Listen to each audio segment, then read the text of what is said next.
If for the past 6 months, gold has outperformed these three other categories of assets, maybe you should. Welcome to Silver Heist. Thank you to our returning subscribers and guests. We are a channel that likes to hold physical gold and silver. To support my creation, please subscribe.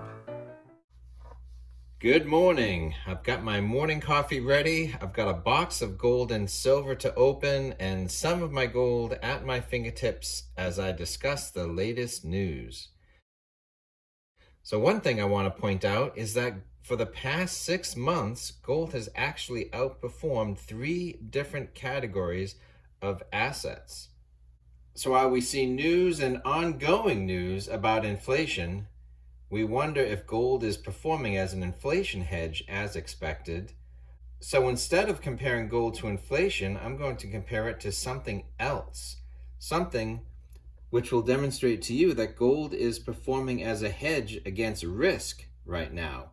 Perhaps different than inflation risk, but similar. If you stay to the end, I will put the numbers in context on the board, but also show you my latest gold purchase that's inside this box. Today's video has some charts, but it also has the shiny. If you like the shiny, please give this video a thumbs up. So we're going to compare gold's recent 6 months performance against three different asset classes. So we will compare it to the Dow Jones Industrial Average, the broader S&P 500, and the tech-heavy NASDAQ index.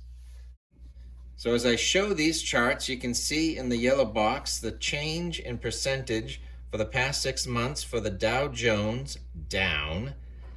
This isn't even a measurement off its peak. It's just that actually you could consider the past 6 months of stock movement to be sideways and a little negative, so that the Dow Jones for the past 6 months has not provided any growth at all if you're holding stock in big industrial companies. The same holds for the S&P 500, which is also negative for the past 6 months window. And then the tech-heavy NASDAQ is the most negative. So while gold may or may not have hedged against inflation, it is hedging against stock equities. So three measurements of stock equities, and gold is outperforming all of them. So as these stocks are going down, gold is headed up. So the average price for gold in 2021 was around $1,800, but as you can see in this chart, it's approaching and has touched $1,900 in the past week. The global politics of risk of aggression in Ukraine has weighed on stocks, and gold has been lifted somewhat by this news. Since nobody really wants a hot war and there is a possibility that cooler heads will prevail, I think this increase in the gold spot price is likely to be short-lived. So if the price of gold lives by the sword, then the price of gold dies by the sheathed sword. As soon as this resolves itself or it looks less risky, I think gold will retreat a bit. But I think some of the increase in the month of January is actually due to more the looming Fed interest rate hikes and just the ongoing inflation story, and that is going to remain with us. So if the coming interest rate hikes weigh down on stocks, they will boost gold.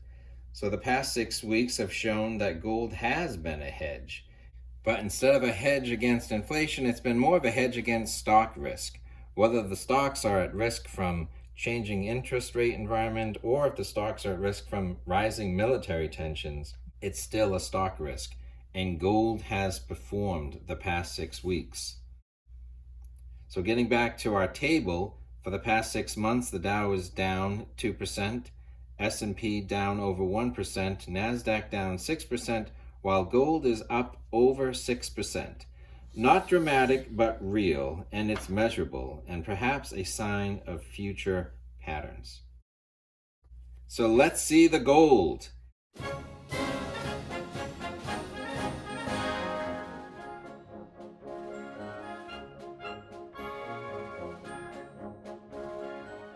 So this is my first 2022 mint marked piece. It is a half-ounce American Gold Eagle.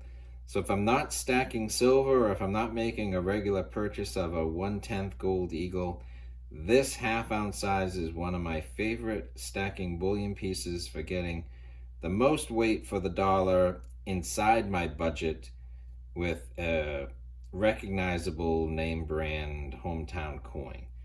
So I like the half-ounce Eagles. So I've got stocks in my 401k and rollover IRA, but I also have physical gold and physical silver. So if the stocks are losing a little bit of luster, the good news is gold is shining. My best plans for 2022 for me is to keep stacking as often as my budget allows, both gold and silver. So in the past 6 months, 3 measurements of stock performance have been beaten by gold's performance. So gold is hedging against stocks. As one goes down, gold is heading up.